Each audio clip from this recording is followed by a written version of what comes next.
राजा की उलटी दुनिया बहुत समय पहले की बात है। एक देश था जो बिल्कुल उलटा चलता था। वहाँ की नदियाँ ऊपर बहती थीं, सूरज रात में उगता था और लोग छाते के बजाय केले पकड़कर बारिश से बचते थे। इस देश का नाम था उल्टापुर। राजा गड़बड़ सिंह वहाँ के शासक थे। वे हमेशा पीछे की ओर चलते थे ताकि देख सकें कि भविष्य कैसा दिखता है।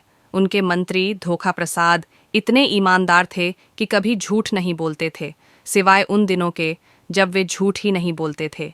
चमत्कारी भैंस और हवाई जहाज के पहिए। एक दिन राजा ने घोषणा की, हमारी सेना को मजबूत बनाने के लिए हमें उड़ने वाली भैंस चाहिए। राज्य के सबसे बड़े वैज्ञानिक पंडित गुमसुम लाल ने कहा, राजन, भैंस नहीं उड़ सकती, लेकिन हम उसके सींग में हेलीकॉप्टर के ब्लेड लगाकर कोशिश कर सकते हैं। राजा को यह आइडिया पसंद आया। उन्होंने आदेश दिया कि हर भैंस को हेलीकॉप्टर के ब्लेड लगा दिए जाए। लेकिन जैसे ही पहला परीक्षण हुआ, भैंस इतनी तेज उड़ गई कि मंगल ग्रह पर जाकर ही रुकी। अब समस्या यह थी कि भैंस वापस कैसे लाई जाए। तभी एक सैनिक ने सुझाव दिया, राजन, अगर हम हवाई जहाज के पहिए खोलकर उसमें गाय का चारा भर दें तो भैंस खुद वापस आ जाएगी। ये सुनकर राजा खुशी से उछल पड़े और हुक्म दिया, हर हवाई जहाज के पहिए खोलकर उनमें हरा चारा भरो। गायब होने वाले आम और चारपाई की उड़ान। इसी बीच राज्य में एक अजीब घटना घटी। हर आम का पेड़ अचानक गायब होने लगा। लोग परेशान हो गए। तब जासूस खोजीराम को बुलाया गया। खोजीराम ने जांच शुरू की और पाया कि आम के पेड़ चंद्रमा की ओर जा रहे थे।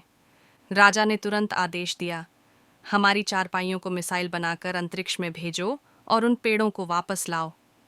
अगले ही दिन चारपाइयों में रॉकेट लगाए गए और उन्हें चंद्रमा की ओर दाग दिया गया। लेकिन समस्या यह थी कि चारपाइयाँ खुद ही चंद्रमा पर बैठकर आराम करने लगीं और वापस आने का नाम नहीं लिया। बंदरों का चुनाव और चींटी की सेना। अब राज्य में एक और समस्या खड़ी हो गई। चुनाव का समय आ गया था, लेकिन कोई भी नेता बनने को तैयार नहीं था। इसलिए बंदरों को चुनाव लड़ने का अधिकार दे दिया गया। मुख्य प्रत्याशी लंगूरनाथ बाबा और मूंगफली लाल थे। दोनों के बीच जबरदस्त मुकाबला हुआ, लेकिन जनता ने एक बिल्ली को राजा चुन लिया। इससे गुस्साए बंदरों ने घोषणा की, हम अब से जंगल में ही रहेंगे। राजा गड़बड़ सिंह इस फैसले से इतने खुश हुए कि उन्होंने एक चींटी की सेना बनाने का आदेश दिया। चींटियों को तलवारें और ढालें दी गईं, लेकिन उन्होंने हथियारों को खाने की कोशिश की और पूरी सेना पेट दर्द से कराहने लगी। अंततः दुनिया और भी उलटी हो गई। राजा ने सोचा, अब बहुत हो गया, हमें इस उलटे देश को सीधा करना होगा। उन्होंने सभी वैज्ञानिकों को बुलाया और आदेश दिया कि पूरी पृथ्वी को उल्टा घुमा दिया जाए। वैज्ञानिकों ने बहुत मेहनत की, लेकिन जैसे ही उन्होंने प्रयोग किया, पृथ्वी इतनी तेजी से घूमी कि पूरा राज्य समुद्र में गिर पड़ा और राजा खुद चांद पर जा बैठे।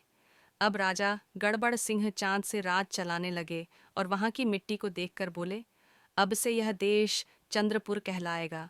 वहां भी उन्होंने वही सब दोहराया, गायब होते पेड़, उड़ती हुई चारपाइयाँ और उलटी दिशा में चलने वाले लोग। इसलिए अगर कभी आपको चंद्रमा पर केला खाता हुआ इंसान दिखे तो समझ जाइए, वह उल्टापुर का ही नागरिक है।